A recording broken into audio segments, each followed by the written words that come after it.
The Grand Council chamber of the Galactic Federation stretched across 3 kilometers of polished obsidian, its crystalline dome reaching toward the stars that had witnessed 1,000 species rise and fall.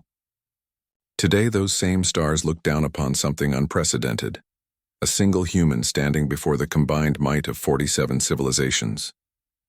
Ambassador Elena Vasquez stood motionless at the chamber's center, her simple black diplomatic uniform a stark contrast to the elaborate regalia surrounding her.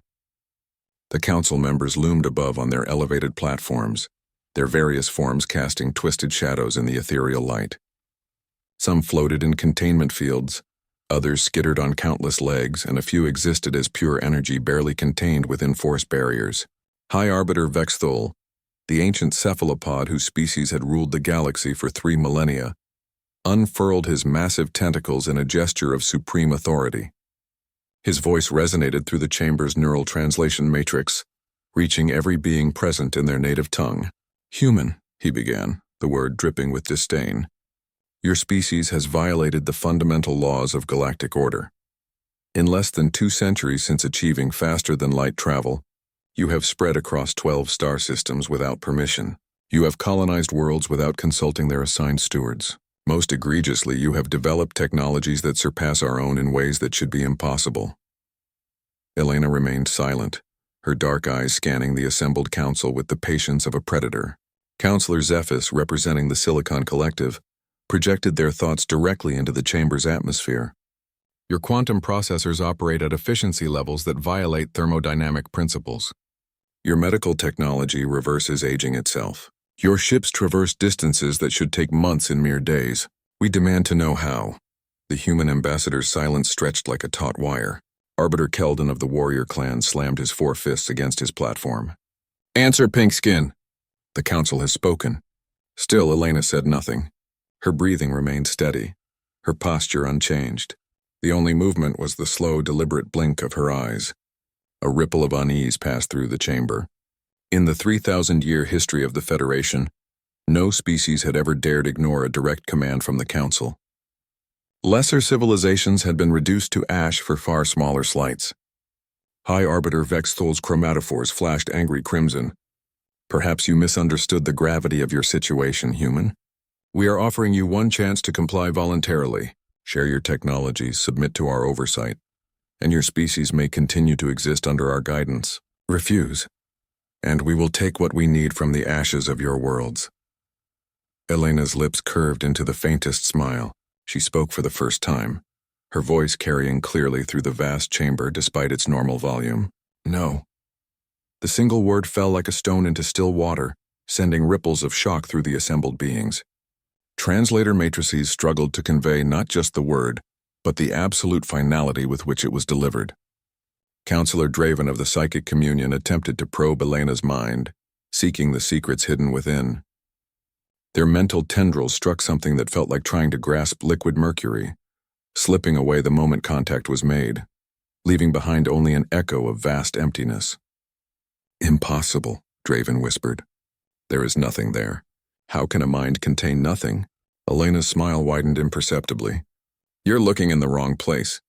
High Arbiter Vexthul's tentacles writhed with fury. "Enough games. You will submit or your entire species will—" "Will what?" Elena interrupted, her voice still calm but now carrying an undertone that made several council members step back. "Extinction? We've faced that before. Subjugation? We've overthrown those who tried. War?" She paused, letting the word hang in the air like a blade. "You think you're the first to threaten humanity? The first to demand our submission? You're not even the first this century." The temperature in the chamber seemed to drop several degrees.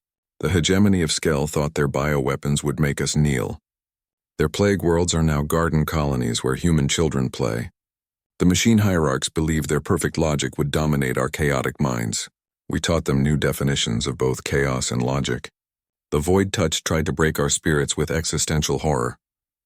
We looked into their abyss and made it blink first. Each word was delivered with the casual tone of someone discussing the weather, but the council members began to understand they were hearing something else entirely, a recitation of extinct civilizations. Councillor Zephys's processors whirred frantically. Those species.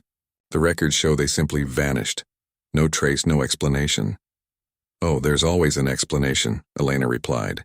You're just not asking the right questions. You want to know how our technology works? How we achieve the impossible? You're thinking too small. She began to walk slowly around the chamber's center, her footsteps echoing in the sudden silence. You see, the real secret isn't in our machines or our medicine or our ships. It's not in our genetics or our chemistry or our physics. It's much simpler than that. Elena stopped and looked directly up at High Arbiter Vexthal. We learned that the universe doesn't care about impossibility. It doesn't care about your laws or your rules or your 1,000-year-old assumptions about how things should work. The universe only cares about will. And humans? Her eyes seemed to capture and reflect the light of distant stars. We have more will than the universe knows what to do with. The chamber fell into absolute silence.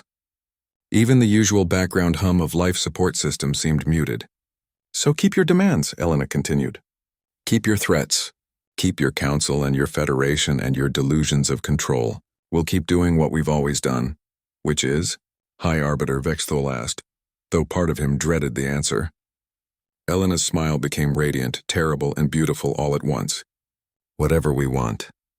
The human ambassador turned and walked toward the chamber's exit. Her footsteps, the only sound in a room full of beings who suddenly understood. They had never been the apex predators they believed themselves to be. As the doors sealed behind her, 47 civilizations sat in stunned silence, finally comprehending that they had just declared war on a force of nature that wore a human face. In the depths of space, human ships moved between the stars like sharks through dark water, and the universe held its breath.